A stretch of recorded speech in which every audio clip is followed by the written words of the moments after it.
Eu nunca vi um pessimista bem sucedido. Não é mesmo? Um cara que fica, mas vai ter muito problema, não vai dar. Se você, para cada solução, você coloca um problema, não seja empresário. Empresário é o contrário. Ele vai gerar solução para diversos problemas que vão surgindo e ele vai se virando, vai fazendo acontecer. Quando você vai contratar um cara de 18 anos, velho, você contrata ele por alguns skills de personalidade, não de profissionalismo, porque ele não é um profissional. Não adianta. Não, ele é competente demais. Não é. Com 18 anos de idade, o cara que acha que ele é competente é um bobo iludido. Ele tem skills bons ou não. Com 20 e pouco também tá igual, tá, gente? Não adianta achar que você é o máximo, porque não é, entendeu? Tem que esperar o processo. Você pode ter a empresa mais organizada do mundo. Se não estiver vendendo, vai fechar. Mas o processo tá lindo, as pessoas estão bem treinadas. Dane-se, o mercado não quer saber. Venda. Empresário tem que ter sua venda na ponta da língua.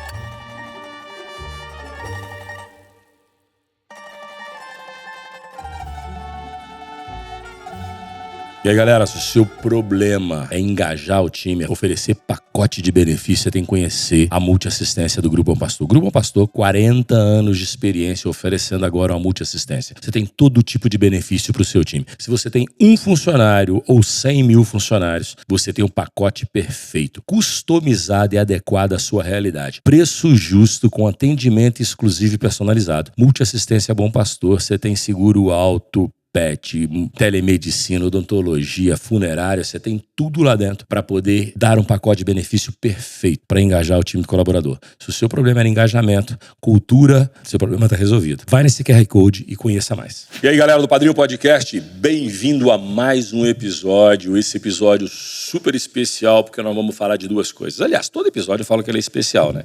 Só que esse nós vamos tocar num tema muito profundo, que é aquilo que faz sua empresa andar, mesmo que você não tenha todos os indicadores, mesmo que você não tenha os melhores relatórios contábeis, financeiros, se você fizer isso tudo que a gente está falando aqui hoje, a sua empresa vai começar a movimentar e andar. É óbvio que se você tiver todos os indicadores, todos os relatórios econômicos, financeiros, contábeis, os indicadores de área comercial, marketing e tudo, a empresa vai rodar melhor ainda.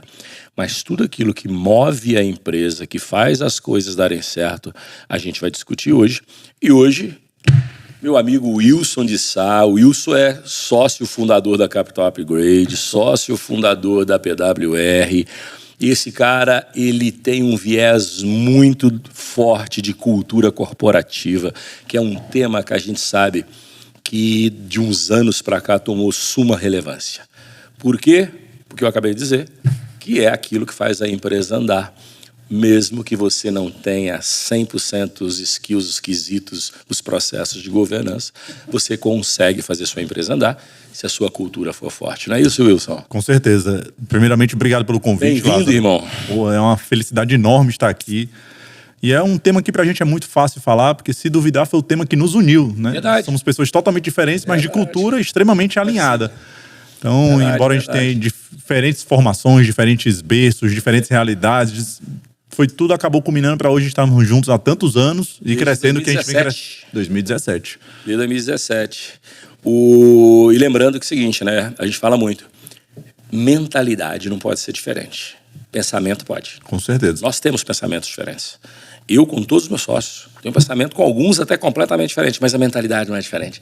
Então, o pensamento ele é até bom que ele enriquece.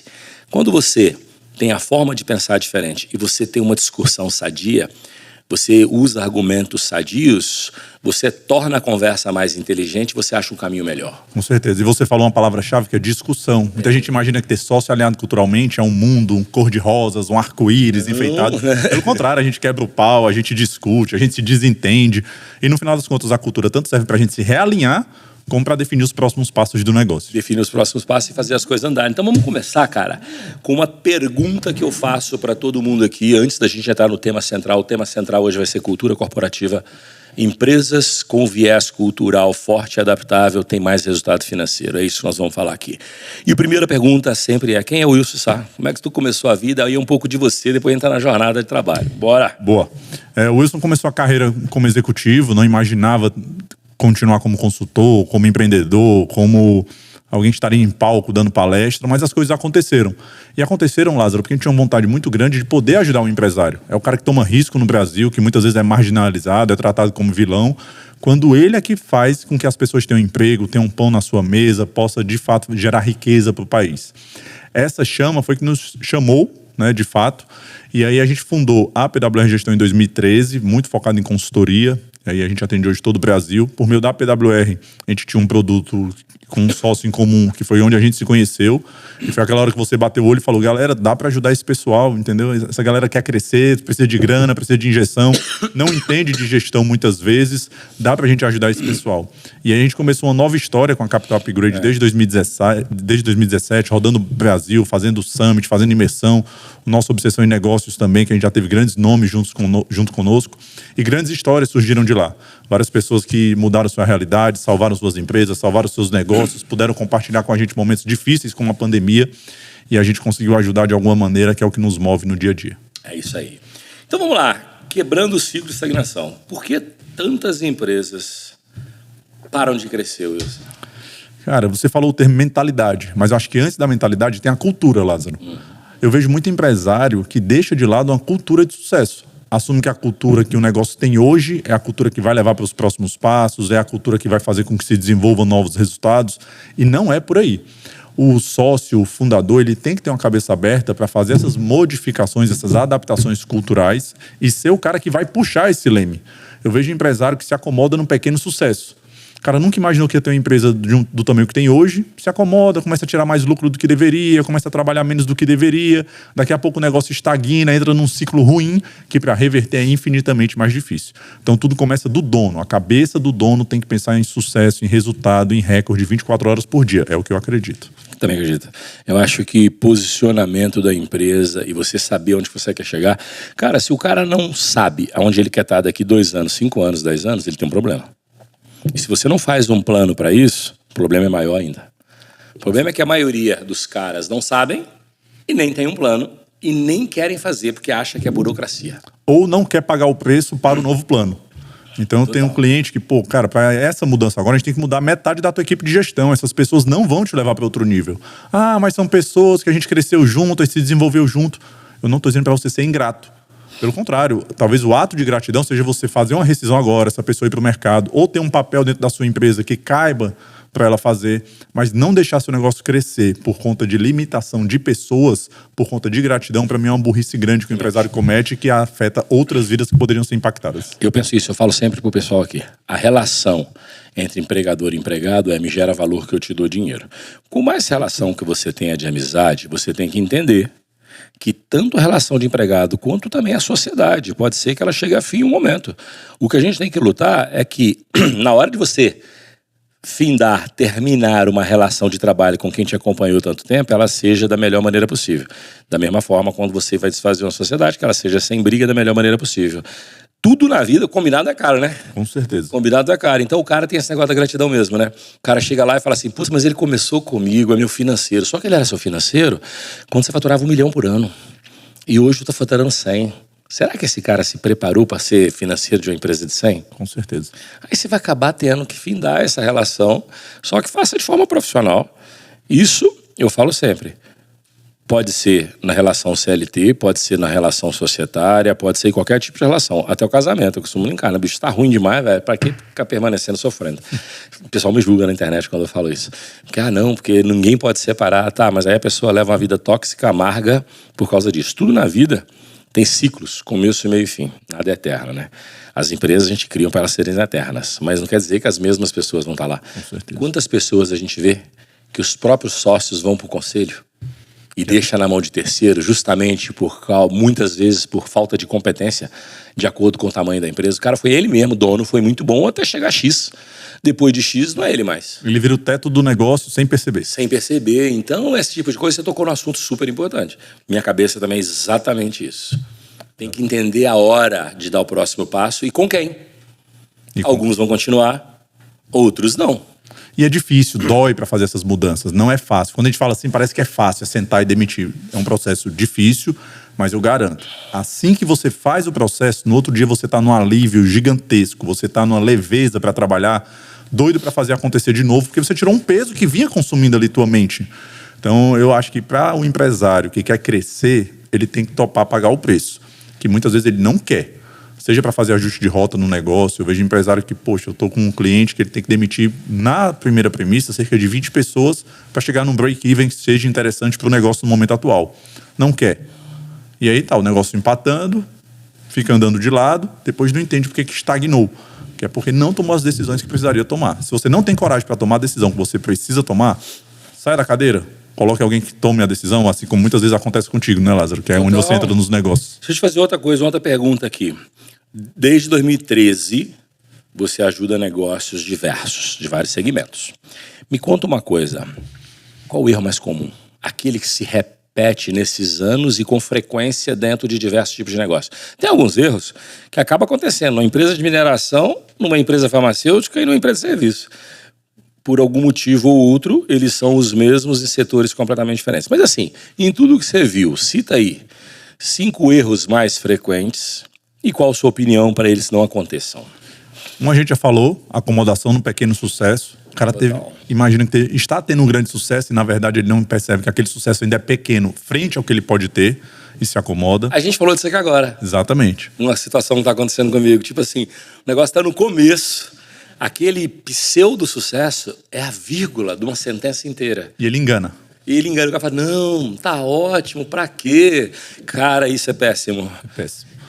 Outro ponto, subestimar a cultura. Sim. Porque é uma coisa que muitas vezes o empreendedor, ele não... Nenhuma empresa, eu acho, Lázaro, nasce falando assim, qual a minha cultura? Vamos sentar, vamos definir os valores, vamos definir a missão. Sabe o que eu mais vejo? O cara achar que cultura é missão e são valores. Ele acha que isso é cultura. E acha que ter na parede vai resolver tudo, e não vai. Pelo contrário, tem muito empresário que eu atendo que ele não tem a cultura desenhada, descrita, mas é uma das culturas fortes que eu conheço, de maior sucesso, porque o dono vive aquilo no dia a dia. Então, o dono, seu exemplo inquestionável, é algo que para mim não tem como deixar de ser. Então, às vezes a gente chega numa empresa, o cara, mas o consultor, o conselheiro falou que eu tenho que aplicar agora mais diversidade, eu tenho que pregar pelo bem-estar das pessoas. Não é a cultura dele. Exatamente. Não é a cultura dele. Vai ficar uma coisa artificial, vai ficar um Frankenstein, vai ficar feio, não vai rodar. E aí depois não entende porque que estagnou. Outro ponto é ignorar ou não dar a devida importância ao caixa. Empresa tem que gerar caixa. Tem que gerar caixa. Você tem que olhar para o seu negócio e vê-lo saudável financeiramente. E aqui você vai ver que o caixa ele é a ponta de lança, ele é o final. Uma série de decisões certas ou erradas vão ecoar no caixa. Então, se você tem uma cultura forte, ou diz que tem uma cultura forte, e seu caixa não está correspondendo, algo está errado. Eu não vejo uma empresa que tem uma cultura forte de sucesso com caixa fraco. Você fala, se o resultado está ruim, a cultura está ruim. Exatamente. Se a cultura é boa, o resultado é bom, eu também não vejo. Meu resultado está ótimo, a cultura é ruim. Não existe. Exatamente. A cultura é boa demais, mas o meu resultado não vem. Está míope. Exatamente. E quando você vê essa situação... Não, vou deixar de você terminar, que eu vou te fazer outra pergunta sobre isso. Perfeito. O quarto erro seria colocar um nível de gestão maior ou menor do que a empresa precisa. Eu vejo empresários, às vezes, começando e já quer ter o melhor manual de boas práticas. E, nesse primeiro momento, você tem que focar em progresso, é fazer sua empresa andar. Vai deixando bagunçado e depois você vem organizando conforme o tempo passa. Senão você burocratiza, né, irmão? Burocratiza. Acho, empresa pequena, excesso de governança emperra. Com certeza. O negócio. Com certeza. Agora, uma empresa grande sem governança nenhuma também quebra. Que aí é o outro lado. Você tem uma gestão muito pequena para um negócio muito grande. Você tratá-lo como uma banquinha, um camelô, e não vai rodar. E por fim, Lázaro, a decisão que, ao meu ver, mais atrapalha os negócios é demorar a demitir quem precisa ser demitido. É você ficar insistindo nas pessoas, ser complacente. Mas o coitadinho, o bichinho, começou comigo. Ou não, mas a minha empresa não roda sem ele, ele é o maior responsável pelas minhas vendas, pelo meu resultado. Então é melhor você sair, pedir demissão e deixar a empresa com o cara, já que ele é que tem que rodar. E a gente tem uma metodologia um pouco dura que a gente fala assim, se esse cara morresse hoje, o que você faria amanhã para a sua empresa rodar? Ela vai fechar as portas, então, se ele não vier? E aí você começa a perceber que existem maneiras de você fazer acontecer essa mudança ocorrer. Pode demorar um pouquinho mais, pode demorar 6 meses, 1 ano, mas você tem que dar o primeiro passo. Até porque, se você tem um business que ele é centralizado numa única pessoa, para mim é uma fraqueza. O business pode ter centralizado na empresa, em determinados produtos, mas no ser humano, para mim, é um dos maiores pontos fracos. Até para a estratégia de negociação lá na frente para um M&A, para uma fusão, isso pesa contra, né, Lázaro? O cara fala, peraí, se essa empresa só roda com esse cara, como é que eu vou comprar a empresa se ele morrer? E as pessoas confundem, né? Depois que o João Adib começou a aparecer na frente da CEMED, e que é um sucesso tremendo, todo mundo acha que a empresa tem que ser a cara do dono. Calma, CIMED é CIMED. Ela é muito maior do que o próprio João. O João é o que deu a cara como dono para mostrar a cultura, para mostrar o quanto a empresa é boa. Minha empresa é tão boa que eu boto a cara nela. Gol. Agora, a empresa roda sem ele. O problema é quando o cara faz a sua empresa imagem e semelhança. Aí começou a foder, irmão. Aí eu acho, e tem muita gente na internet falando assim, isso é coisa do passado. Agora, toda empresa tem que ter a cara do dono. A sua empresa não pode ser a sua imagem e semelhança. Você não pode ser o único vetor de sucesso. Você pode ser uma peça-chave, né? Mas o único vetor de sucesso não, né? E provavelmente será a peça-chave por muitos anos. Você tem que dar a visão, você tem que dar o tom, você tem que garantir a cultura. Agora, se você não faz isso trazendo gente boa, melhor que você, que eu acho muito empresário cai nesse erro também. Tem medo de trazer gente boa ou pagar caro. Eu vou pagar caro, eu prefiro pagar um salário. Bicho, um salário não vai resolver. Pega esse salário e rasga, porque não vai adiantar você ter isso daí. Eu também acho. Eu acho que é o seguinte, nego barato é ruim. E nego ruim, pra mim, é prejuízo. Com certeza. E gente boa é caro. Não tem outro jeito. Eu ia fazer aquela pergunta naquela hora. Dentro desses pontos que você citou, qual deles é mais grave e qual conselho você dá pro cara não deixar isso acontecer? Você citou 5 pontos, dentre eles, cita 1 ou 2, você fala assim, putz, esses 2 aqui são catástrofe. O cara não pode deixar acontecer, evitar desde o começo, é isso. Cultura, com certeza, porque é muito subjetivo, é muito difícil de mudar.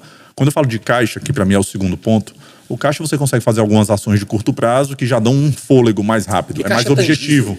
É mais tangível, exato. Mas cultura não, você às vezes tem que mudar a mentalidade do dono, a dos outros sócios, a das lideranças, a da equipe. Meu irmão, isso aqui demora, às vezes é um trabalho de 2, 3 anos que ele não entende a demora desse trabalho, mas ele precisa de uma data de início. Se você ficar pensando, mas demora 3 anos para mudar, e você não vai fazer nunca, meu irmão. Entendeu? Então, para mim, subestimar a cultura e deixar o caixa de lado são 2 fatores que me deixam de cabelo em pé quando eu chego num negócio. O que o cara precisa fazer para não subestimar a cultura e para não deixar o caixa de lado? Sobre cultura, seu exemplo inquestionável. A cultura tem que ser o reflexo do dono e ele tem que ser o reflexo da cultura. É um jogo de 2 vias. Trabalhar fortemente, Lázaro, o que eu defendo, que ele esteja pelo menos no recrutamento de pessoas-chave para o negócio. Obviamente, você não vai recrutar ali um auxiliar de serviços gerais, um faxineiro, mas as principais lideranças do negócio você tem que participar, você tem que dar o crivo, o teste, currículo, testes, isso tudo o RH já fez. Quando vai sentar na sua frente é para garantir que aquela pessoa seja alinhada culturalmente ao seu negócio. E uma dica, nessa hora, venda o peixe pior do que é. Se sua empresa trabalha 12, 14 horas por dia, disso vai trabalhar 16, 18, que o ambiente é inóspito, porque quando ele entrar, ele não vai se assustar tanto. E sobre o caixa, eu acho que falta respeito ao dinheiro, sendo sincero. Eu acho que, às vezes, por incrível que pareça, o empresário parece ser desapegado de dinheiro, acha que é feio, acha que é ruim focar em resultado, acha que é ruim focar em ter caixa. E isso, cara, é primordial para que um negócio possa crescer de maneira saudável. Então, quando você tem que tomar decisões duras, tome as decisões duras. Acho que esse é o grande papel e muitas vezes é deixado de lado. Esse caixa, toda a vida tem que ser revisado. Você tem que estar olhando o que pode ser otimizado, quais custos não fazem mais sentido e hoje fazem, quais novas fontes de receita você tem testado para o seu negócio que possam ser novas geradoras de caixa. A gente está num ambiente cada vez mais instável, politicamente, economicamente falando. Então é importante você fazer alguns testes de receita para poder testar novos produtos, novos serviços, novas entregas. Fato novo, dinheiro novo, né? Como um amigo meu fala, um cara muito bom, Lázaro, se você não conhece. Né? Mas eu seria muito obcecado com caixa e cultura. Total. Deixa eu fazer uma outra pergunta. Dentro dessa relação cultura, de como colocar ela de pé, ajuda esses caras a estabelecerem o que eles fazem, o que eles podem fazer no dia a dia para ter uma cultura de sucesso. Eu penso o seguinte, né, minha opinião do Lázaro, não adianta ter cultura ser um plano. A cultura, ela tem que fazer com que o plano ande. O cara tem uma cultura do fazer. Tá bom, mas faz tudo solto, sem plano e tal. Isso é um fator meu que eu falo. Cultura para ser boa tem que ter um bom planejamento estratégico, tático, operacional. Pronto. Agora, é muito mais além disso, né? Com certeza. Então, alguns pontos, algumas dicas que você vai dar para esses caras que estão ouvindo a gente, de como colocar cultura corporativa, pode dissertar o tempo que você quiser, na empresa pequena, média e grande. O que ele precisa fazer nessas empresas para que a empresa literalmente rode de forma próspera, rode de forma sincronizada e tenha resultados bons? Boa. Eu sempre gosto de começar, Lázaro, fazendo um diagnóstico das lideranças intermediárias desse negócio. Essas pessoas são quem vão vender a cultura para o operacional. A gente falou de planejamento estratégico, tático e operacional. Mesma forma é a cultura. A estratégia define a cultura. Então, lideranças, principais, sócios, fundadores definem qual é a cultura do negócio. O tático, ele é o responsável por replicar essa cultura. Então, ele precisa promover a cultura. Um erro muito comum é achar, mas ele é muito alinhado. Se essa pessoa que é muito alinhada, é uma liderança, é um gerente, é um gestor, talvez até um diretor, ele não vende a cultura, ele está falhando enquanto líder. Não adianta só ele viver. O cara que é tático, ele tem que vender a cultura para baixo.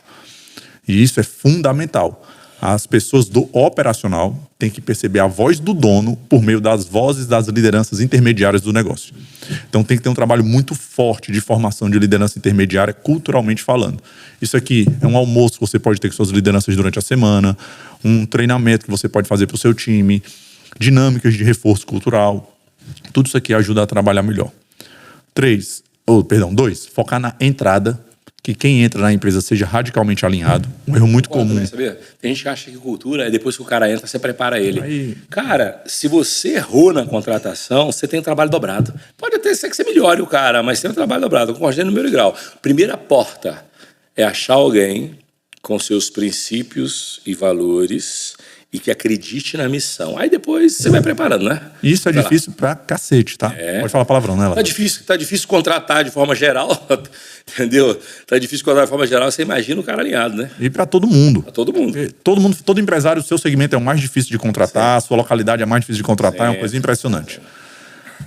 Então, investir na liderança intermediária. Outro ponto, que é a questão do recrutamento. Sim.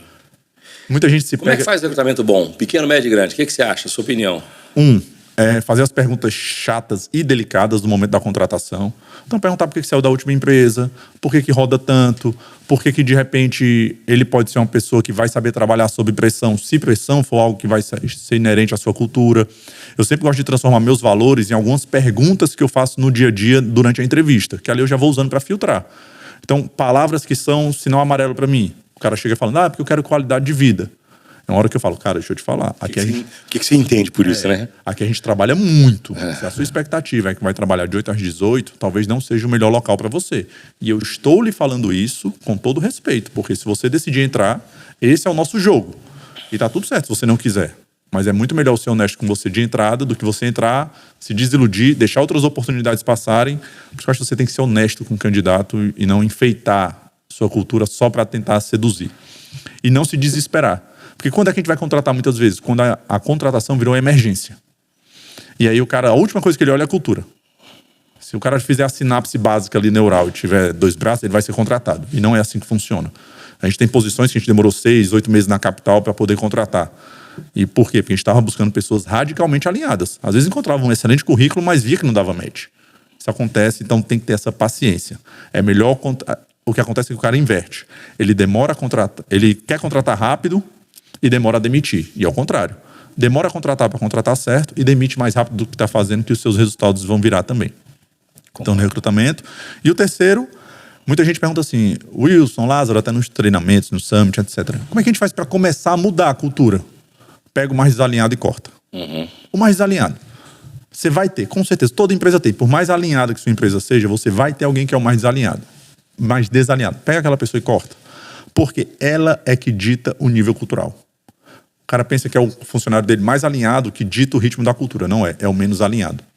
E de pouquinho em pouquinho ele vai minando a cultura. Se a cultura é de sucesso e ele não bate meta, e ele é desrespeitoso com as pessoas, e ele chega atrasado, e ele está pouco preocupado com a realidade da empresa no dia a dia, em questão de meses, essa vai ser a cultura do negócio.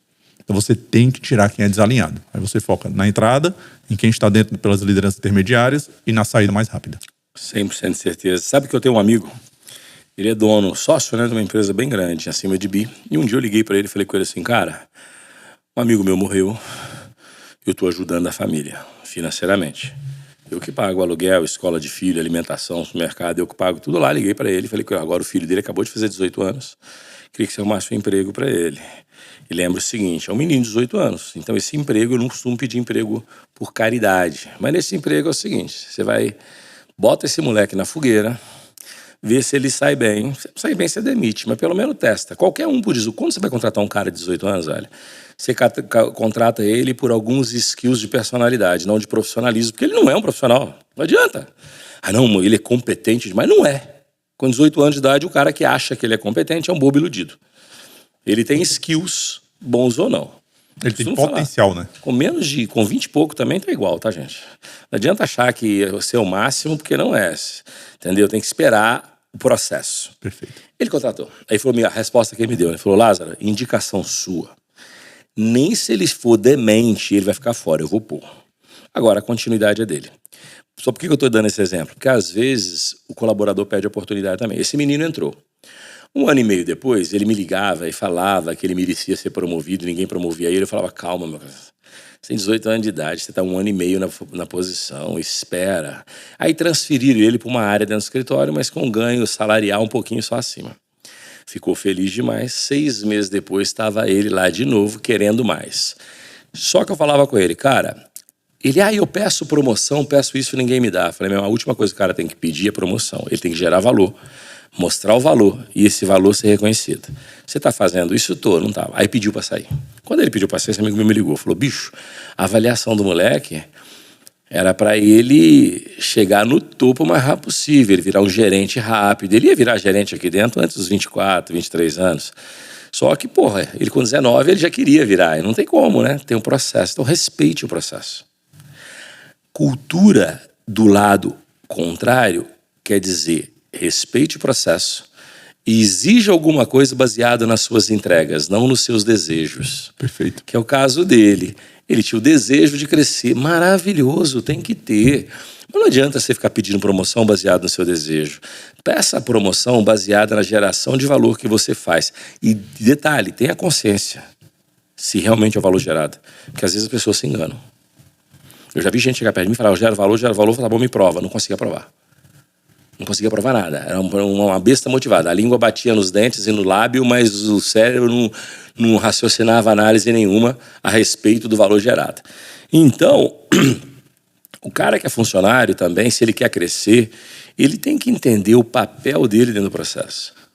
Uma coisa que eu falo muito para quem é funcionário, Lázaro, e eu gosto de ter essa licença poética, que eu falo o seguinte, cara, investe em você. Aumenta teu nível de entrega. E não se preocupa, porque se a sua empresa não te reconhecer, o mercado te reconhece. Concordo. E se eu falar um negócio pra você, ele investir nele é papel dele. Vou dizer um negócio pra você, em 2000, nem 2000, cara, década de 90, eu era um gerente de Minas, Goiás, Brasília, Tocantins, Acre, de uma indústria farmacêutica. E eu tinha no meu pipeline para pagar MBA para algumas pessoas. E eu tinha um cara lá de Goiânia. Esse cara vai lembrar quem é. Meu amigo até hoje manda mensagem para mim o tempo inteiro. Ele estava no meu pipeline. Nessa época, Goiânia só tinha 2 pessoas. Não vou citar o nome porque ele não deu autorização, mas ele vai saber quem é, né, pô? E eu ia pagar o MBA dele. Aí eu cheguei perto dele um dia, toquei no assunto de autodesenvolvimento. Falei, cara, eu queria saber como é que tá seu autodesenvolvimento. Ele falava inglês, tá? Inclusive, ele tinha sido até professor de inglês. O inglês dele era bom. Então, como é que é seu autodesenvolvimento? O inglês você já tem. E para crescer numa multinacional tinha que ter inglês. O inglês você já tem, você já fala inglês, cara. E o autodesenvolvimento seu? Falei, Lázaro, tá bom, é bom você é meu chefe, eu gostaria de falar nisso. Se a Sanofi não investir em mim, eu é que não vou. Obrigação é da empresa investir no colaborador. Se ela quiser investir em mim, eu vou investir. Senão eu parei, eu não gasto R$1 comigo.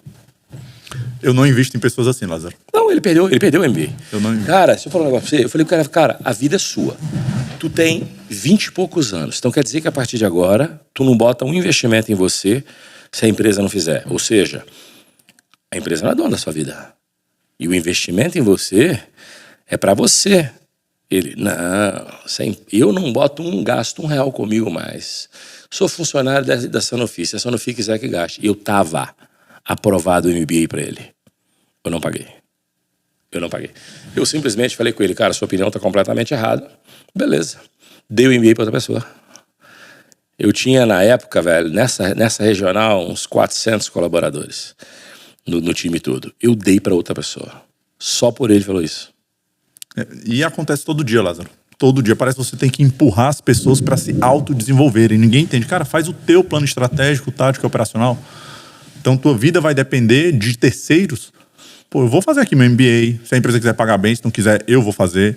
Vou fazer o curso XPTO, se a empresa quiser pagar bem, se não quiser, paciência. Porque isso abre um leque gigantesco.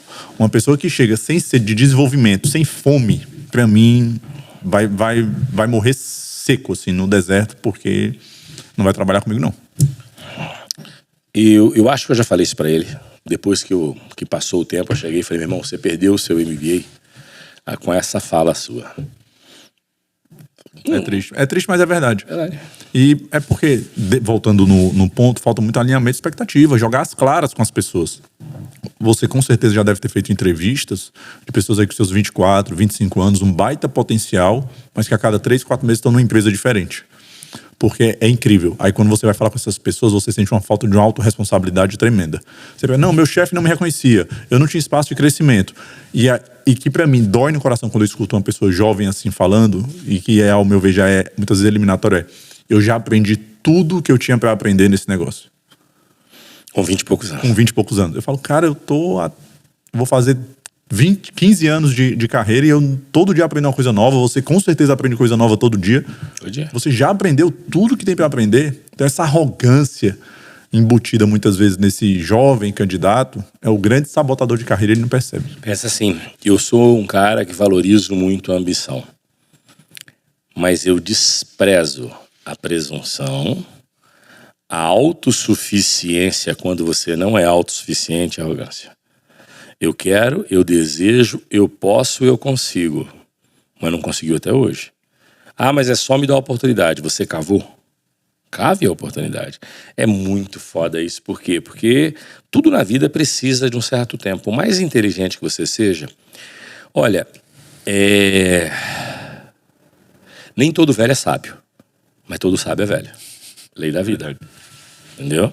Então, se você dedica profundidade no que você faz hoje, você vai ser um expert, você vai ser um profissional muito bom daqui a alguns anos.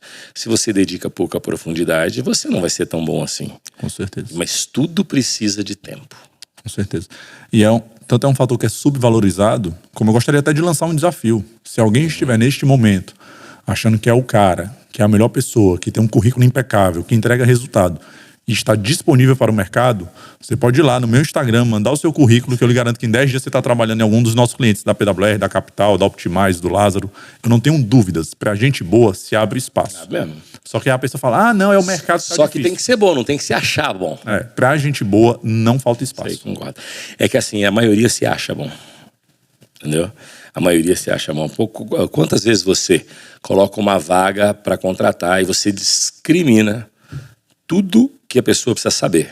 Aí o cara manda o currículo e ele não tem 10% daquilo. Aí você vai falar com o cara fala, tentei, né? Ô, velho, se você não tem o que tá lá, pra que tu manda a porra do currículo? Ah, não, mas eu sou muito melhor que isso, é só você me dar uma oportunidade. Exatamente. Cara, mas eu não preciso, eu não quero acreditar em você, eu quero ver. Não é crer para ver. Eu sou o seguinte, eu dentro do mundo corporativo preciso ver para crer. Entendeu? Crer para ver na religião. Crer para ver em outro lugar, na vida pessoal. No mundo corporativo, eu tenho que ver para crer. No mundo corporativo, tem um executivo, um dono de empresa que fala, não, na minha empresa é crer para ver. Para mim, na minha não. Na minha é ver para crer. Eu preciso que o valor seja comprovado para o resultado vir. Tem que gerar valor para ganhar dinheiro. Ah, não, mas eu creio. Ok, fé todo mundo tem, meu irmão. Ainda mais porque tem contratações que tem momentos do negócio. É o que eu acredito, Lázaro. Se discordar, fica à vontade. No começo da operação, aquele comecinho, faz sentido você ter pessoas mais jovens, com potencial, que estão descobrindo como fazer ali ainda, porque essas pessoas estão mais na energia, na disposição, do que na sabedoria ou no conhecimento. Mas quando você chega naquele ponto de estagnação que a gente falou lá na frente, não é gente júnior que vai fazer mudar o ponteiro do teu negócio. É gente que já fez, com experiência consolidada, que vai chegar e sabe onde é que é o barulho, onde é que tem que apertar, onde é que tem que resolver. E aí muitas vezes se erra aqui porque está estagnado e não quer pagar o preço de ter uma equipe sênior o suficiente para poder bancar essa mudança e tirar o negócio da estagnação, que é muito mais difícil do que o crescimento lá no comecinho. E uma coisa que você, o Paulo Vitor, que já esteve aqui, o Redondo que já teve, fala que tem modelos de negócio que você contrata, treina, aí você acha uns bons, aqueles depois que não foi bons, você perde. Mas faz parte do jogo, Com né? certeza. Faz parte do jogo, porque nem todo mundo tem essa capacidade, né? Aquilo que você falou. Quanto maior a empresa, mais gente sênior você precisa, mais sofisticado possível, no número grau. Esses dias, há pouco tempo atrás, eu estive aqui com o Raduan e Paulo, eles falaram muito disso, né? Que eu falei com eles. Eles falaram assim, Lázaro, a gente no modelo da PBR, a gente tem uma fábrica de treinamento. A gente contrata o cara e fica um tempão treinando. No final do treinamento, a gente bota o cara na experiência. Uma parte fica, outra parte vai embora. E tá tudo bem. É o modelo de negócio. Faz parte do jogo. É o modelo, exatamente. E eu preparo os caras e aquele cara que não gerou o valor necessário, ele vai ter que sair. Entendeu? Ele vai ter que sair, faz parte do jogo. Vai sobrando alguns, vai tirando outros. Eu acho que isso é inerente do negócio, né? E às vezes até da cultura. Porra, se você não quer fazer esse processo de treinamento, se a sua empresa não tem tempo para isso, você vai ter que pagar mais. Você vai ter que trazer gente sênior. E não é caro. E não é caro. Não, claro que não. Cara, é que não dá resultado. Claro que o pessoal não entende isso. Exatamente. Meu amigo empresário, você está passando sufoco. Não está conseguindo honrar seus compromissos. Pagar fornecedor, pagar banco, pagar imposto. Tem dívida acima de 4 milhões de reais.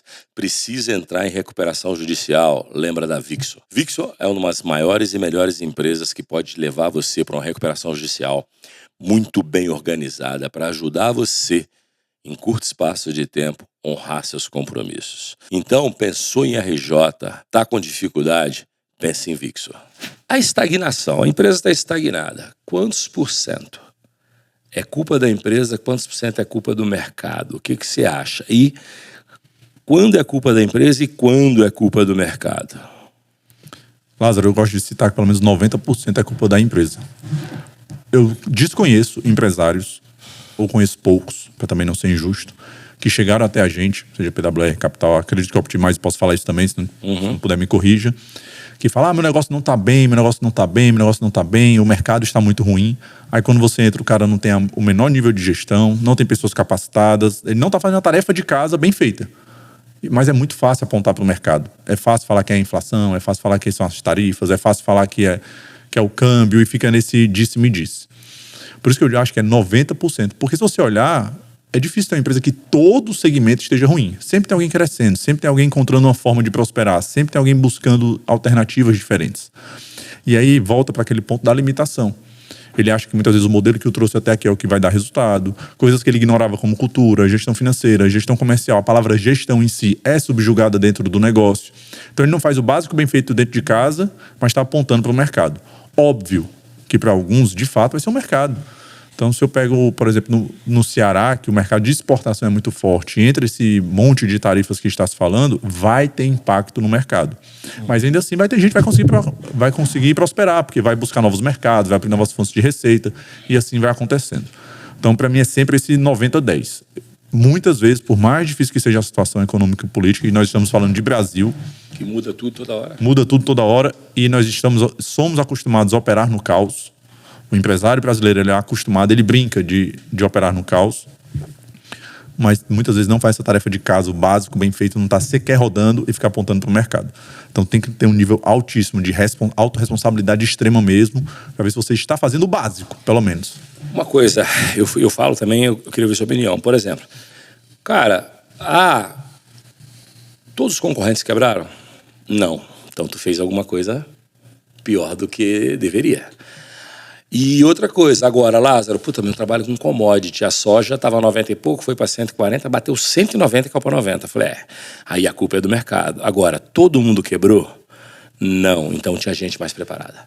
Mesmo no commodity, mesmo quem trabalha muito com exportação na moeda por causa de câmbio, sempre tem alguém que sobreviveu. Se alguém sobreviveu, ele estava mais preparado. Isso muitas vezes porque o empresário ele não está instalado na realidade.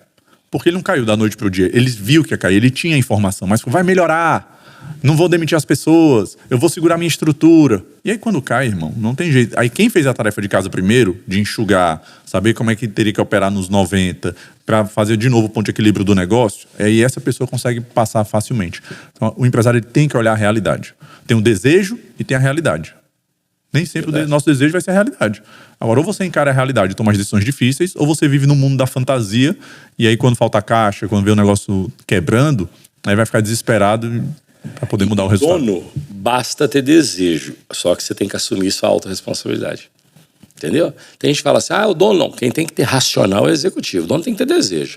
Tem que ter, não. A maioria só tem desejo. Agora, você tem que se autorresponsabilizar por eles, né? Com certeza. É isso. Se deu errado, meu irmão, e você não fez o que deveria fazer, o seu desejo não foi aquele nesse momento, se autorresponsabilize.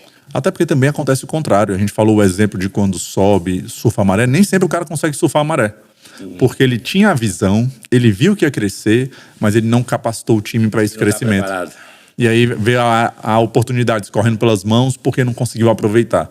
Então, se o dono não estiver conversando com outros empresários, Lázaro, que eu vejo muito dono fechado no seu mundinho, tendo bons conselheiros que de fato construíram, não esses gurus de internet que nunca fizeram nada, não estiver testando coisas novas, ele vai perder o time de muita mudança. Total, acredito muito, muito nisso.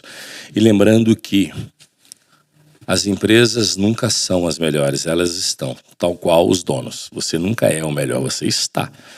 O mundo gira, e dinheiro troca de mão e tudo pode acontecer, entendeu?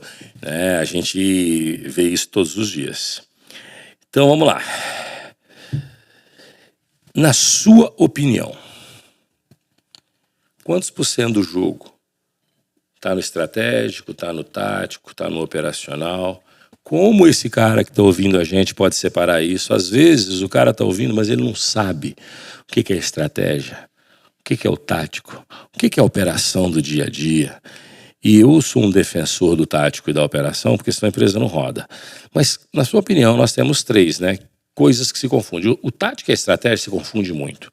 O operacional, menos, porque aí é o detalhe do detalhe, é aquilo que acontece 8 horas por dia dentro da sua empresa, 7 dias por semana, 30 dias no mês, 365 dias por ano, isso é a operação sua rodando, por isso o nome operacional. Mas a estratégia se confunde com tática no momento. Então, esses 3, qual a responsabilidade deles numa operação? A gente sabe que esses 3 só andam se tiver cultura, né? Se não tiver cultura, eles também não andam, não sai do papel. Perfeito. Fica lá dentro. Eu tenho até uma história engraçada também para contar, mas eu vou contar depois você responder. Então, o que você acha? Qual o papel de cada um? Quantos por cento você coloca de energia em cada um? E como, se você puder dar um exemplo para o cara, ele faz isso, principalmente o pequeno. Porque às vezes o grande tem mais capital intelectual do lado dele e ele também está um pouco mais preparado. E o pequeno, como é que faz? Tático, estratégico, operacional. Como é que faz para colocar isso para rodar dentro da empresa? Eu gosto de dividir da seguinte maneira: 50% estratégico, 40% tático, 10% operacional. Por quê? Porque o operacional ele é reflexo dos 2 acima.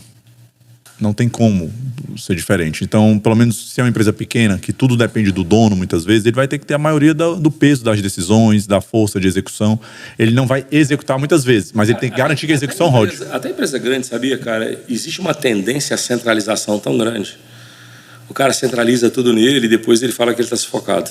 Perfeito. Então, se no 50% que é o estratégico, ele não consegue definir bem uma visão para o negócio, uma cultura forte, e vender essa visão pro tático, ele já começou perdendo. Por isso que eu gosto de colocar o maior peso no estratégico. O tático eu coloco uns 40%, porque é quem vai desenvolver o plano tático. E aí, meu irmão, toda ideia, todo desejo que ele teve lá nos 50%, se não tiver um bom plano de execução, vai por água abaixo. Todo dia deve chegar no seu Instagram alguém com uma ideia nova, maravilhosa de negócio, que a ideia até faz sentido.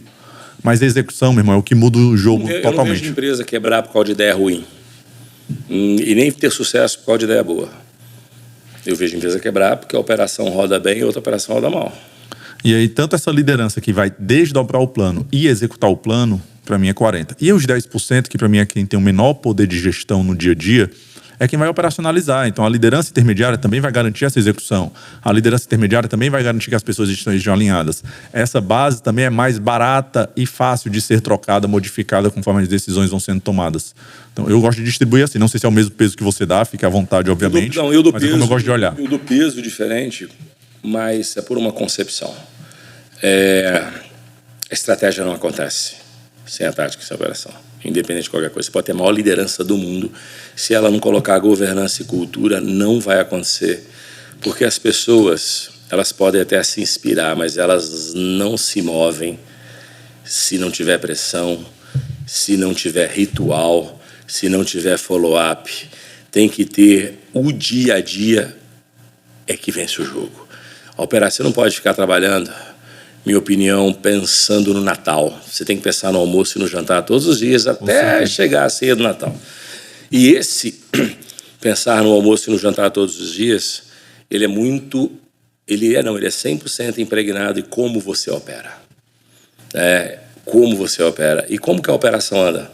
É como as nossas pessoas fazem ela andar. Sem as pessoas, aliás, sem CPF não tem CNPJ. Com certeza. Eu vejo muito assim, mas meu negócio é B2B, é diferente. Diferente onde? Talvez do volume da compra. Porque o B2B compra mais do que o B2C. Mas quem está decidindo é o Czinho lá. O comprador que vai decidir. O B2B é um CPF, velho. A gente tem que entender a cabeça de quem nos compra. Seja ele consumidor final, seja ele o intermediário. Todos eles são consumidores, né? Então, esse entendimento, a forma de você agir, eu acho ela super importante. E 100% isso tudo depende da cultura, né? Com certeza. E aí você falou duas palavras que são básicas para garantir uma cultura forte, que é rito e rotina de gestão. Que é outra coisa que é deixada de lado. Porque as pessoas acham um saco. Acham que fazer reunião é desnecessário, que fazer reunião poderia...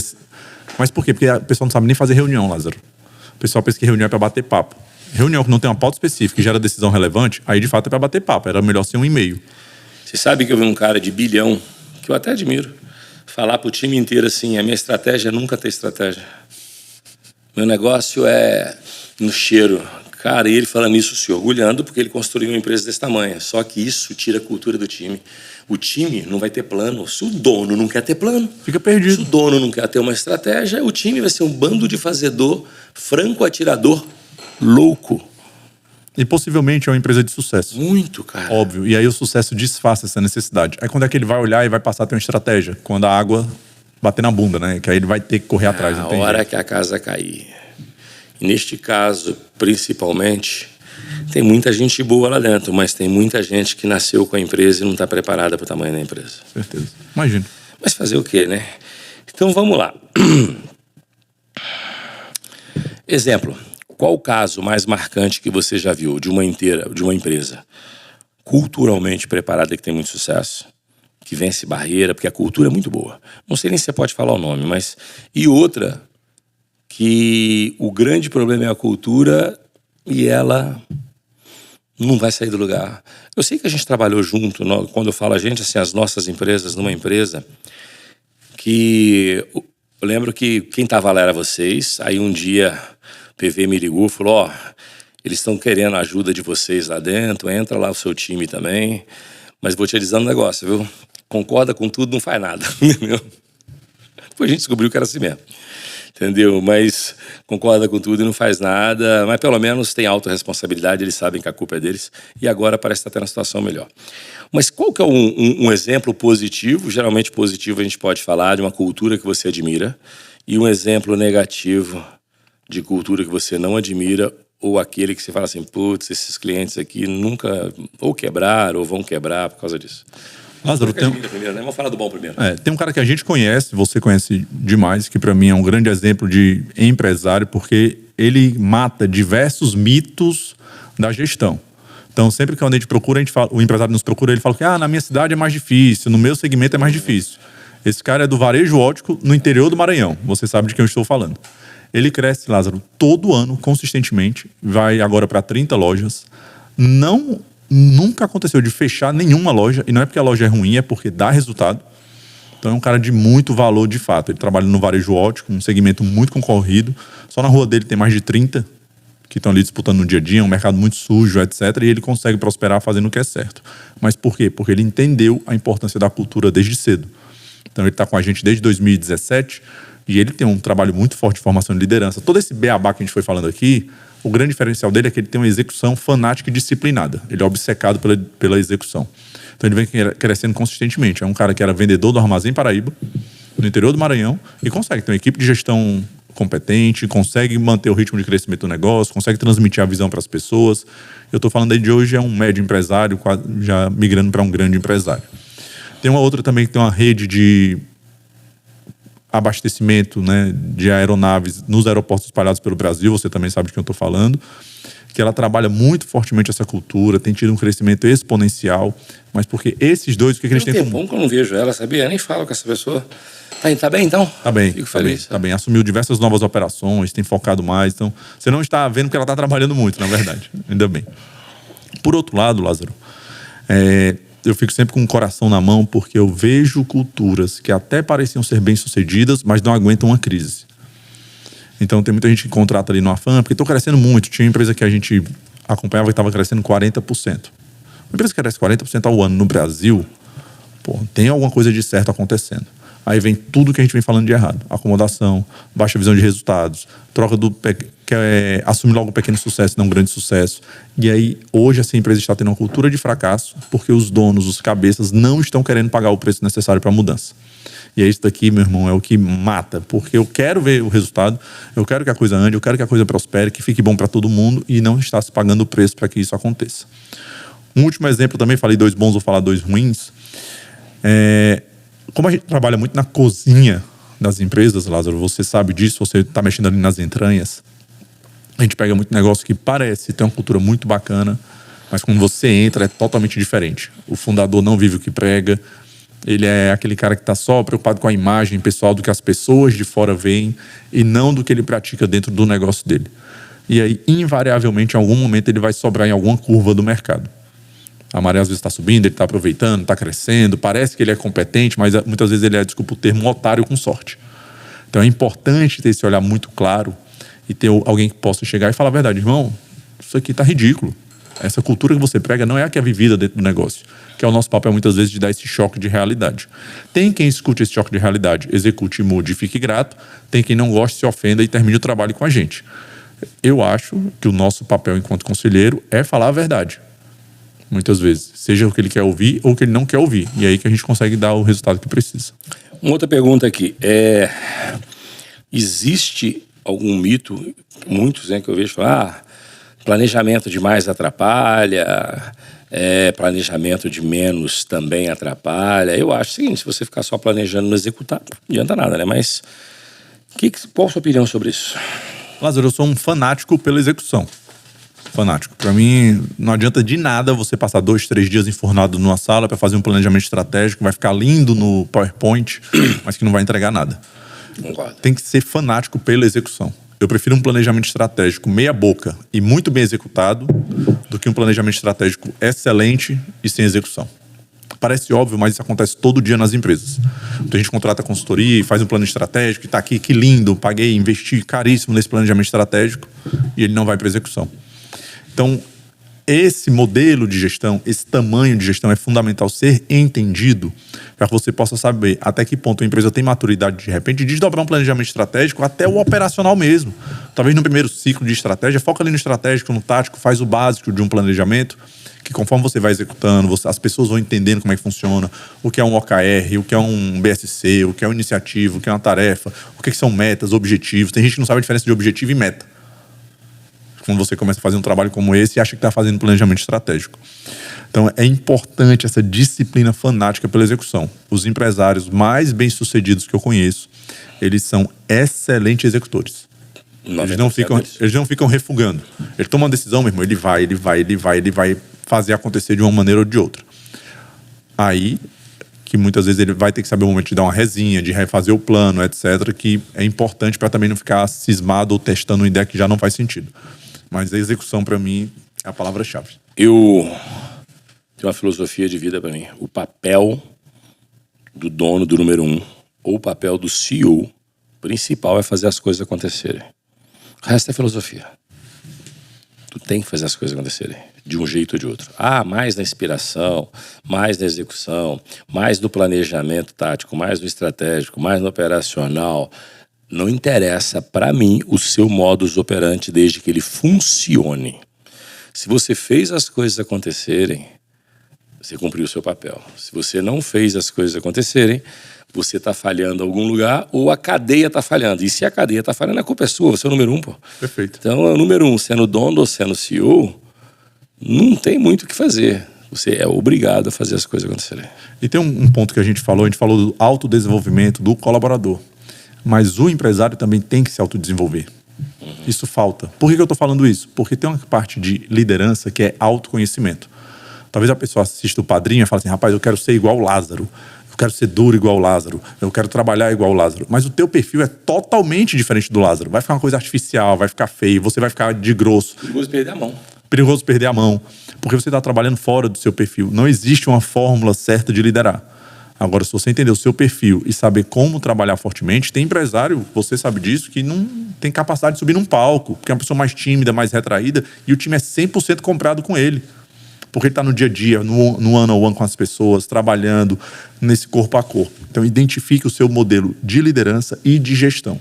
Se você identificar esses 2 pontos, esses 2 pontinhos simples, qual é o meu modelo de liderança, qual é o meu modelo de gestão, e trabalhar fanaticamente nisso aqui, você vai ter resultados diferentes. Cara, você sabe, você falou uma coisa aí, né? Ninguém é igual a ninguém. Eu tive já um cara que eu conheci na vida, que ele era extremamente rígido, firme, mas ao mesmo tempo carismático, brutal. Ninguém achava ruim com ele. Em compensação, eu tinha outros que não eram nem tão firmes, nem tão rígidos, mas o carisma era zero. Tinha processo de dano moral pra caralho contra ele. A falta de carisma, a falta de simpatia ou fazer com que a pessoa tenha empatia com ele dava processo de dano moral, velho. Eu tive um cara que comigo ele era muito fofo e eu não achava ele grosseiro demais. Não achava. Só que, cara, ele trabalhando comigo, ele teve uns 4 danos morais, processos. E ele não era o mais rígido de todos, mas é que o carisma era zero, velho. As pessoas olham pro cara e não gostam, velho. É porque o pessoal fica numa síndrome de Gabriela, né? Só assim, não vou mudar, mas você tem que mudar, você tem que se adaptar. Velho, esse aqui do meu jeito. Em compensação, tinha outros, irmão, extremamente firmes, extremamente duros, e que um carisma enorme, que todo mundo podia ficar puto com ele num determinado minuto. O cara falava palavrão, o cara batia na mesa, e na hora que a gente virava as costas, todo mundo falava, esse cara é foda demais. Mas ele tinha um brilho, um carisma, que é assim, isso tem uma coisa também, né? Você pode até melhorar, tem ou não tem. Então, por isso você falou uma coisa certa, não adianta copiar o outro. Que às vezes aquele modelo funciona para aquele cara. Qualquer um que queira copiar esse cara, queria copiar esse cara, agora ele tá mais velhinho, ia se estrepar. Porque fica artificial. E era o jeito dele, velho. Exatamente. Era o jeitão de maluco dele e que ele fazia as pessoas apaixonarem. Exatamente. Tem um ponto que é... Ele dava esporro no palco, velho. 1000 pessoas lá dentro, ele... Para com essa porra aí. Oh, fica calado aí, deixa eu terminar. Todo mundo dá risada. Quando ele falava isso, alguém podia ficar magoado, a galera ria, entendeu? Parecia que ele tava fazendo stand-up comedy. O pessoal ria, ele... Aí todo mundo ficava assim. Velho, qualquer outro que fosse fazer isso no palco ia ser um... Desastre. O jeitão do cara era tão simpático, tão carismático, que não tinha ninguém que não gostava do bicho. Entendeu? Então, assim, é esse negócio. Não adianta forçar a barra. Eu acho que os líderes extraordinários, aglutinadores de multidão, eles têm umas características difíceis de copiar. Mas todo mundo pode ser bom líder. Todo mundo pode ser bom líder. Eu concordo. Desde que seja bem treinado, né? Bem treinado. E tem um aspecto que muitas vezes é deixado de lado também, Lázaro, que é quando você começa a ter uma onda de desligamentos na sua empresa, você tem dificuldade de retenção das pessoas, você começa a olhar, será que eu estou dando pouco benefício? Será que é salário? Será que está faltando feedback? Será que está faltando oportunidade de carreira? E o que muitas vezes o empresário não percebe é que as pessoas não pedem demissão de empresas, elas pedem demissão de pessoas. A liderança de pessoas espanta mais gente, provoca mais turnover do que benefício. Exatamente. Muito mais. Você perde gente que vai para ganhar menos, às vezes, porque vai trabalhar com uma liderança que inspira mais, que vai fazer rodar. Tóxico. Exato. Entendeu? Escutaram nisso? Às vezes o cara está preocupado muito na retenção, focar no benefício, fazer investimento, investir no colaborador. Mas se você tem um líder não inspirador, que não motiva e zero carisma, esse cara é o grande responsável pelo turnover. Na grande maioria das vezes. Na imensa maioria das vezes. Concordo assim, gênero, número e grau. E as pessoas têm que tentar mudar com isso. E você fica enxugando gelo, porque você coloca mais benefício, você coloca mais disponibilidade, e você daqui a pouco tem uma hora, meu irmão, que não cabe na conta. Você sabe que eu já tentei manter liderança no cargo por causa do hard skill dele, que era muito bom, mas o soft skill e o carisma era mesmo. Porque eu falava assim, gente, carisma você não ensina, você não tem curso de carisma. Ou ele é ou ele não é. Entendeu? Não tem curso de carisma, tá bom. Mas então escolha o mais carismático pro lugar certo. Porque o cara, quando ele é carismático, ele pode ser duro, que ele não vai tomar nenhum processo. Se ele é zero carisma, na primeira vez que ele for duro, alguém processa ele. Com certeza. Entendeu? E aí isso é difícil ensinar. É o que eu falo do líder extraordinário. Agora, um bom líder, se ele tiver respeito ao ser humano, se ele tiver conhecimento, se ele tiver técnica e metodologia, ele pode ser. Todo mundo pode ser bom, na minha opinião. Pode. Um bom líder. Pode. Mas aí vem de novo. O que muitas vezes o empresário faz? Ele estuda o segmento dele, ele estuda técnicas de venda, ele estuda técnicas financeiras. E eu vejo pouco líder estudando e tentando entender mais de gente, Lázaro. Também. O seu jogo, ele muda com as pessoas. Então assim, como é que eu me relaciono melhor com as pessoas? Qual o tipo de pessoa que é complementar a minha expertise? Aí cai no erro de eu quero contratar pessoas, eu sou o Lázaro e quero contratar pessoas iguais ao Lázaro. Aí vai ter um monte de Lázaro dentro da empresa, não vai rodar, vai virar uma bagunça. Você tem que procurar pessoas complementares. Que exatamente, porque você pode não ser o líder mais carismático, mas você vai ter uma liderança intermediária que é muito carismática e vai suprir esse papel. Total. Porque você não vai conseguir, irmão. Se você tentar ser tão carismático quanto aquele líder que é naturalmente carismático... Vai ficar bobo. Vai ficar bobo, vai ficar feio, você não vai conseguir fazer, você vai gastar uma energia tremenda e não vai ficar bom. Também concordo. Então você tem que identificar o que é seu ponto forte, potencializar, ponto fraco você neutraliza para evitar os assédios, os processos, e vai trazendo gente complementar às suas competências, características, que aí a coisa anda. Gênero, número e grau. Tem coisas que você não vai conseguir copiar, então é melhor você trabalhar seus limitadores para que eles causem menos danos, porque é isso. Se tá difícil contratar hoje, se a gente tentar achar alguém exatamente cópia da gente, deu errado. Ainda não vai contratar ninguém. Não vai. Não vai achar ninguém. E os momentos que as minhas empresas mais cresceram, Lázaro, foi quando eu tive pessoas complementares me ajudando. E essa é a palavra. Porque, como a gente está muitas vezes à frente do negócio, a gente está focado em abrir caminho, abrir estratégia, fazer relacionamento com parceiros. Se não tiver alguém atrás asfaltando esse caminho que a gente está abrindo, não vai rodar. Então eu venho, converso com fulano, abro uma parceria, venho, converso com ciclano, faço outra. Se não tiver alguém atrás, anotando, fazendo os processos da parceria para rodar, garantindo que ela esteja rodando no back-office, acabou. Acabou. Então você tem que ter pessoas complementares. Tem gente que é muito bom em construir, tem gente que é muito bom em abrir canal, tem gente que é muito bom em pessoas. Você formar esse time multidisciplinar para garantir que as coisas rodem. Um ponto importante é multidisciplinar com cultura semelhante. Só lembrando. As pessoas tendem a acabar flexibilizando cultura porque quer uma pessoa complementar e traz alguém que é grosso, que não percebe, acha que é porque carismático tem que ser complacente e uma coisa não tem nada a ver com a outra.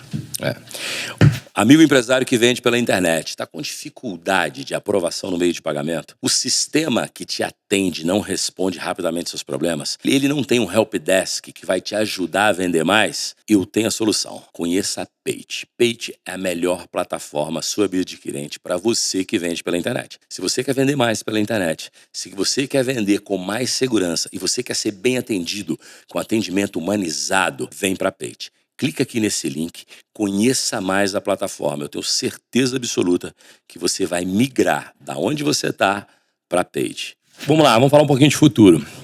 Que setores você enxerga que vão ser mais promissores no próximo ano, se é que existem? Na sua opinião, quais setores? Porque é óbvio, né? A gente tem uma tendência, por uma questão natural, de olhar mais para setores que a gente domina. Tá certo, né? Eu, por exemplo, você acaba olhando para aquilo que você mais gosta, mais domina, tal, e falar, isso aqui tem mais futuro, menos futuro e tal. E aqui, por exemplo, a gente já teve várias opiniões completamente diferentes. Por quê? Porque de acordo com a sua formação, de acordo com a sua capacidade, de acordo com a sua vivência, você tem uma visão diferente. O que você enxerga? Setores mais promissores para hoje, para o futuro do Brasil aí? Eu gosto de colocar nesse ponto, Lázaro, os setores que eu investiria. Eu acho que é isso, né? Quando você tem a pele em jogo é diferente. Que é educação, corporativa mesmo, muitas pessoas precisando entender como se posicionar nesse novo momento. Tecnologia, com o advento da inteligência artificial. A inteligência artificial não como fim, mas como meio. Ela não vem para substituir o ser humano, ela vem para potencializar o trabalho do humano. É porque há uns 3, 6 meses atrás falava muito de substituição, e não é isso. Ela vem para potencializar quem é bom. E o terceiro é saúde. Acho que está muito em voga. Você vê aí quanto era um Berg, que já esteve aqui, o Betão, inclusive, no podcast. Em Fortaleza, hein, velho? 15 mil pessoas colocou em Fortaleza. Então, um investimento aí na base de 40 milhões, a gente pode falar porque é divulgado. Betão, mitou, irmão.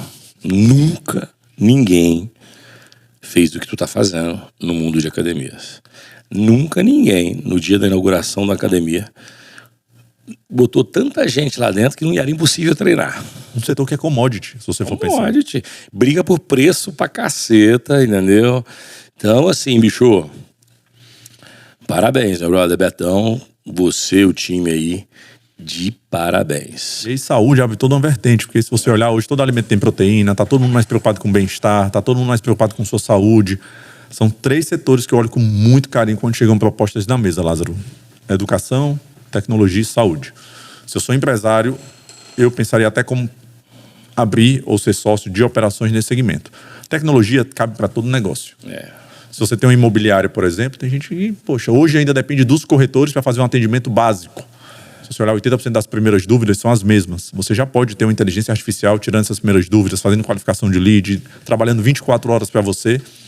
E tem muito empresário que nem sabe dessa possibilidade ainda. Isso é o que me assusta.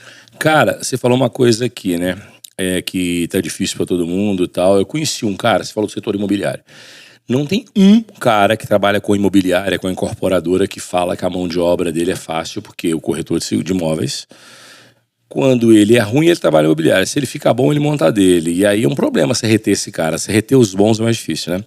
Eu conheci um cara esse final de semana, não vou falar o nome dele, porque, porra, conheci o cara domingo, pô. Ontem, né? Ontem de manhã. E ele me deu o nome da imobiliária dele, que eu não vou dar também, mas está entre uma das maiores do Brasil. Ele falou assim, se eu falar com você que eu tenho 2.000 currículos de fila e meu RH já entrevistou 2.000 currículos de fila, já entrevistados, pronto para entrar. Ele não tem problema de mão de obra. E na hora que sai um corretor, ele puxa outro desse banco de dados. O que eles fazem? Eles não contratam quando eles precisam. Eles fazem um processo de contratação contínua e colocam o cara num banco de já aprovados. Ah, mas se esse cara estiver em outro lugar, ele liga para ele e fala, você tá no outro lugar? Tá, quer vir? A vaga surgiu. Não, não quer não, obrigado, puxa o próximo. Ele falou que hoje ele tem uma fila de espera para trabalhar como corretor na imobiliária dele. Ela tem no Brasil inteiro, sabe? É uma imobiliária grande. Eu falei, cara, eu nunca tinha escutado isso. Todo mundo tem maior dificuldade para arrumar corretor. Ele falou, eu tenho fila de espera.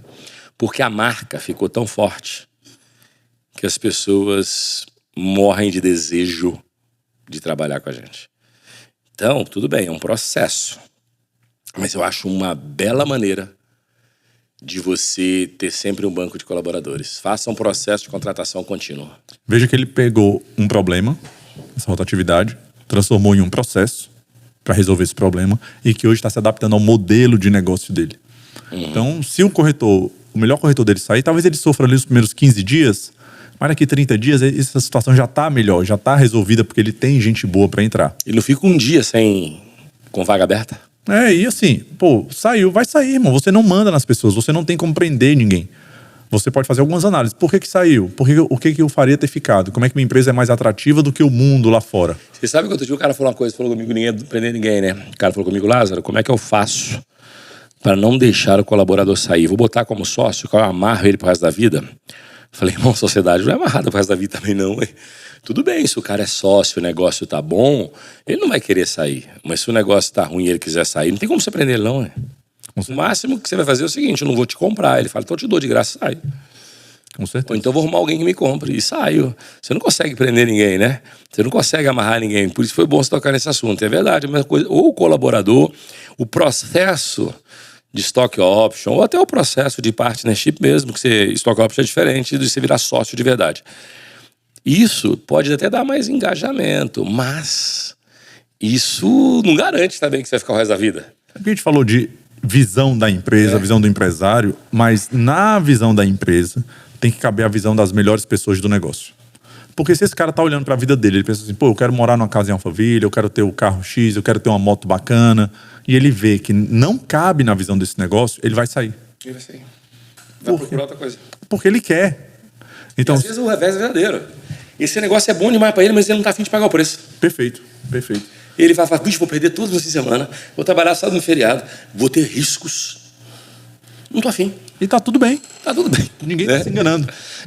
Concordo por você. Há pouco tempo atrás, a gente queria muito trazer uma pessoa para trabalhar com a gente e a gente ofereceu uma sociedade para ela. Ela falou, em forma de phantom option ou stock option. Eu falei, não, sociedade mesmo, vai no CNPJ. Ela falou, Lázaro, sabe o que é? Eu já vi tantos sócios se ferrar, porque a empresa hoje está boa, amanhã está ruim. Eu não quero não. Eu falei, é verdade, meu irmão. Hoje é bom, amanhã não é. Isso são escolhas e que todas as suas escolhas podem ter um efeito colateral. É no ônus e no bônus. Né? Pode acontecer. Não tem como. Não, a não ser que você me garanta que nada vai me pegar. Eu falei, não tem como. Não tem como. A gente tá vivo hoje, amanhã pode morrer.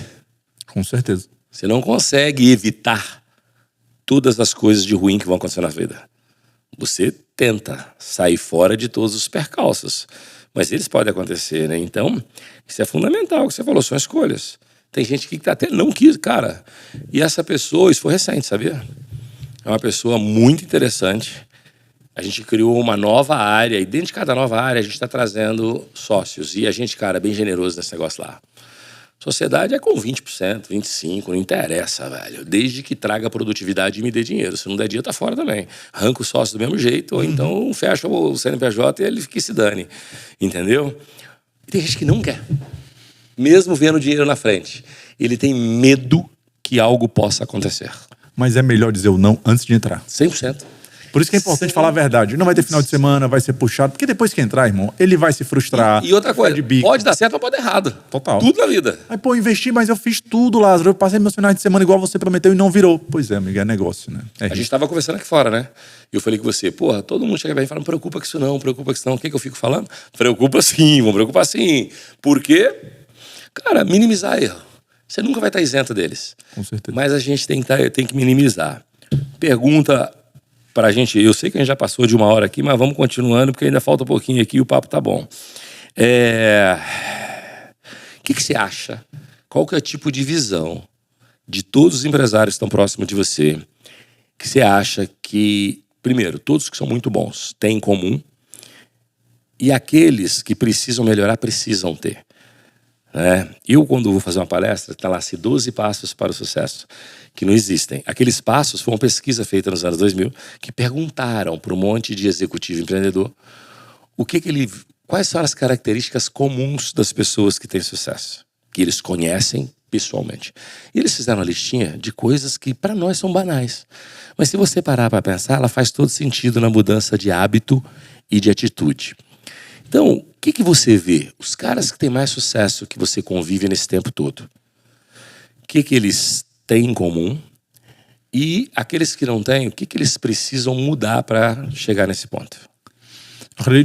Acredito que o que tem em comum no sucesso, Lázaro, principalmente do empreendedor, fundador, aquela pessoa que está mais à frente do negócio, é um otimismo quase inabalável.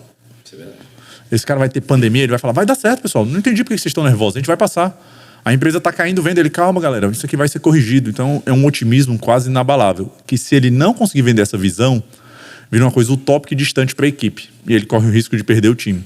Então, ele tem que saber apertar essa tecla SAP muito bem para fazer com que as pessoas comprem a ideia. Eu já vi caras, Wilson, falar isso para mim, eu olhava e falava, esse cara fumou maconha estragada? Que loucura é essa? Mas não é possível, esse troço tem tudo para dar errado e o cara falando que vai dar certo. E depois deu certo, você acredita? É porque também, Lázaro, eu nunca vi um pessimista bem sucedido. Não é mesmo? Um cara que fica, mas vai ter muito problema, não vai dar. O tipo de, se você, para cada solução, você coloca um problema, não seja empresário. O empresário é o contrário. Ele vai gerar solução para diversos problemas que vão surgindo e ele vai se virando, vai fazendo acontecer. Por outro lado, o que eu vejo que empresários que pecam muito é a falta de execução, a falta de disciplina. Então as pessoas não percebem, é uma coisa que eu admiro muito em você, inclusive, Lázaro, que a disciplina começa em si.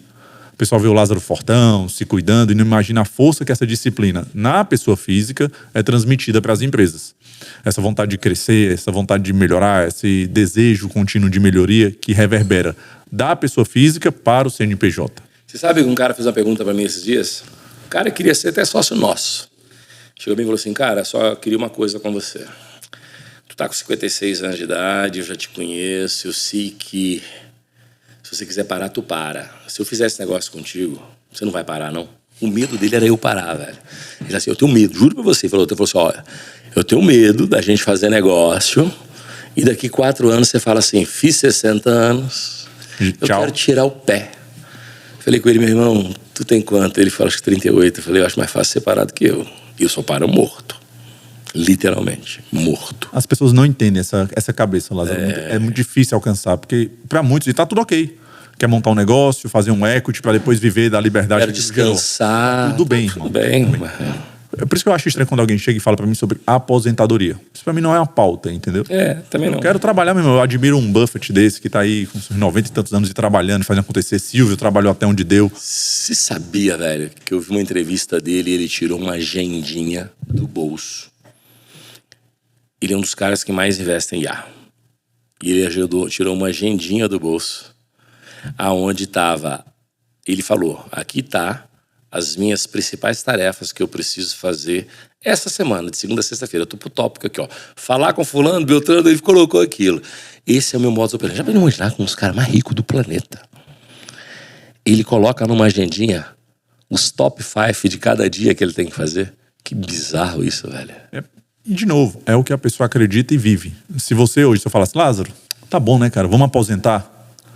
Em 2 anos você vai estar doente. Isso aí. Vai estar infeliz, duvidar na depressão. Por quê? Porque, meu irmão, a vida para essa pessoa pulsa por meio do trabalho. É uma parte importante da vida, é uma parte relevante da vida. Eu acho que essa é a verdadeira liberdade, Lázaro. É quando você pode escolher aquilo que você quer fazer. Eu conheço um empresário, Lázaro, muito bem sucedido, vendeu um negócio por milhões, e ele falou, Wilson, foi a primeira vez que eu entendi o que era depressão. Total, eu me vi no fundo de uma cama, sem meu trabalho, meus filhos bem criados, uma família linda, meu casamento bem, e eu sem força. E eu não sei o que fazer, né? Aí esse cara montou um novo negócio do zero, trabalhando de domingo a domingo e com um sorriso de orelha a orelha. Deixa eu te fazer uma pergunta. Outra, evoluindo aqui, né? O Brasil, ele é muito instável, né? Quais indicadores da empresa corporativa que o cara tem que tomar mais cuidado para se proteger da instabilidade? Você falou alguns deles aí já, mas na sua cabeça, assim, ó, você fala assim, X, você tem que olhar para isso todo dia, independente se tá bom, se tá ruim. Quais os indicadores, quais os KPIs, quais os pontos chaves que o cara tem que olhar para se proteger da instabilidade que a gente falou tanto aqui? Tá. A gente falou de caos, falou de instabilidade, e cultura ajuda a organizar isso, né? Mas indicadores técnicos, sem ser qualitativo, só quantitativo, o que você olharia? Venda. Tudo começa com a venda, então não adianta, meu irmão. Você pode ter a empresa mais organizada do mundo. Se não estiver vendendo, vai fechar. Ah, mas o processo está lindo, as pessoas estão bem treinadas. Dane-se, o mercado não quer saber. Venda.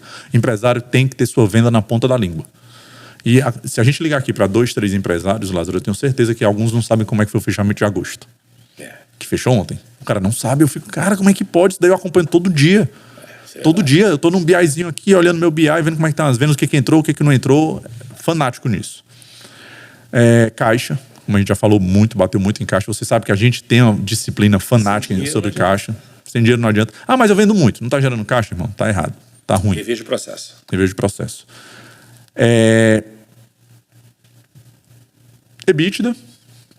EBITDA, que eu gosto de olhar bastante também para ver se a saúde econômica está rodando. Então esses 3 aqui já falam muito sobre o negócio. Tem um quarto que eu acho primordial e é pouco visto, principalmente em empresas muito pulverizadas, que é a satisfação do cliente. Eu posso vender muito, está gerando caixa, ter um bom EBITDA e meu cliente está insatisfeito. Eu tenho uma bomba relógio armada que não estou percebendo. Então não ouvir o seu cliente é sinal de fracasso latente que pode acontecer rápido. Esses internamente. Quando eu olho externamente, o que eu tenho visto, principalmente para o Brasil, é acompanhar a Selic, principalmente se você tem dívida, até para você fazer uma correlação da sua dívida com o seu EBITDA, saber como é que está seu índice de endividamento. Inflação do seu setor. Muito cuidado, porque se eu trabalho no segmento alimentício e estou me baseando na inflação de 5%, você está tomando prejuízo sem perceber. Até porque o custo Brasil, ele acontece. Se você crescer menos que ele, está encolhendo. Se você estiver crescendo menos do que um custo Brasil, seja ele de acordo com cada setor, está encolhendo. Exatamente. Aí o empresário chega assim e fala, mas eu estou crescendo 5% mesmo as lojas. Então você não está crescendo. Você está repassando o custo da inflação. Com a Selic de 15, irmão? Com a Selic de 15, era o que eu fiz só na inflação. Puta merda. Então tem que ter um olhar muito atento, principalmente para esses 2 que dão um termômetro bacana sobre o Brasil, sobre próximos passos. Porque aqui você vai ter que pegar dinheiro para crescer ou para se reestruturar. Por mais organizado que você seja, você tem que ter esse olhar muito firme. E inflação, meu irmão, corrói muito rápido. E você sabe que no momento que a gente está nessa pressão inflacionária, tem muito custo subindo, muita despesa subindo, que o repasse não está conseguindo acontecer na velocidade que precisaria para o cliente, para o consumidor final. E aí você vai vendo sua margem apertando, seu caixa piorando. E se você não conseguir tomar as decisões necessárias, porque você fala assim, mas eu tinha que remarcar meu produto em 20%. 20% o mercado não paga. Então você tem que readequar a sua equipe. Tem que readequar a sua estrutura. Tem que revisar se precisa realmente de toda essa capacidade e necessidade de distribuição, etc. Tem muita oportunidade de ganho internamente também para fazer essas correções. A empresa tem que dar lucro. Sim. Eu falo que até a ONG tem que dar resultado positivo dentro dos seus indicadores. Se você é uma ONG que vai prestar assistencialismo, você tem um indicador mínimo de quantas assistências tu fez, porra. Perfeito. Entendeu? Não adianta, não, mas eu sou ONG, eu não preciso dar resultado. Não, o resultado seu é aquilo que tu propôs a fazer. No final das contas, a conta tem que fechar. Irmão, a gente está chegando pro final, nós vamos bater um bate-bola aqui agora. E esse bate-bola pensa o seguinte, eu vou fazer algumas perguntas, você responde o mais breve possível. Tá. Qualidade mais importante de um líder? Credibilidade. Sem credibilidade não mexe ponteiro nenhum, não move ninguém, morreu a liderança. Um livro que mais impactou sua jornada? Um livro que mais impactou minha jornada? Eu vou ficar com Responsabilidade Extrema, do Jocko Willink. Muito bom. Uma habilidade essencial para o dono? Mover gente. Saber vender essa visão para as pessoas. Mostrar para elas que a visão que elas têm individualmente pode ser realizada por meio da visão da empresa, do negócio. Uma frase ou um pensamento que define você olhando para os negócios? Eu gosto de uma que é meio fofinha, mas reflete bem tudo que a gente conversou, que é você cuidar da sua cultura como cuida de um bebê. Imagina que seu filhinho recém-nascido está em casa, que se você não olhar para ele, ele vai morrer de fome, ele vai morrer sujo. Cultura é isso. Para você ter uma cultura forte, você tem que tratá-la como uma coisa mais frágil que existe. Então tem que ser obcecado mesmo, com erros, tem que ser punidos, quem não deve estar tem que sair, reconhecer quem é bom culturalmente, colocar para subir quem é bom culturalmente. Para mim esse é o grande fator. Eu sou obcecado por cultura. Eu tolero ter maus resultados por um curto período de tempo, desde que minha cultura seja vencedora. Por quê? Eu sei que se minha cultura estiver aderente ao que a empresa precisa, esses resultados de fato serão de curto prazo. O contrário não acontece. Cultura ruim com resultado bom, o resultado bom deixa de existir, a cultura ruim piora e aí a empresa vai até o fechamento dessa maneira. Meu amigo Wilson, obrigado pela presença. Dá um recado para a audiência do Padrinho. Você sabe que a audiência conjugada Lázaro e Padrinho chega a 45 milhões de views a cada 3 meses. Então, meu amigo, dá um recado para esses caras. 90% empresário, empreendedor, alguém que quer fazer e realizar. Se você quer fazer e realizar, acho que é importante você continuar seguindo, acompanhando o Lázaro. Não falo porque é meu sócio, porque é meu amigo. O Lázaro, ele vive aquilo que ele prega. Ele ensina para as pessoas o caminho que ele construiu, pelo qual ele passou com dores, dificuldades, sucesso. É muito fácil, eu sei que você está aí no Instagram rodando, todo mundo quer vender sucesso, mas poucas pessoas mostram os tombos e os fracassos que tiveram na vida, que invariavelmente tiveram, desde que você acerte mais do que erre. E o Lázaro reflete muito isso. Essa capacidade de execução, essa disciplina, essa visão de cultura, essa forma de olhar para pessoas que você vê ele assim, fortão, tatuado, mas você não sabe o tamanho do coração desse homem. Obrigado pelo carinho, meu amigo. Galera do Padrinho, espero que você tenha gostado. E lembrando o seguinte, cultura que move o negócio. Cultura que tira a estratégia, a tática e a operação do papel. Não esqueçam disso. Invariavelmente, qualquer coisa que você for fazer vai esbarrar em processo cultural. Mas eu preciso de governança. Até para ter governança você tem que ter boa cultura. Porque você tem que estabelecer processo, tem que ter rotina, tem que ter produtividade, tem que ter foco. Tudo isso depende da cultura. Não tem uma ação, seja ela estratégica, tática, operacional, que não dependa da persistência e da força de vontade dos colaboradores e do dono. Então, para ter isso tudo, precisa de cultura. Até o próximo episódio.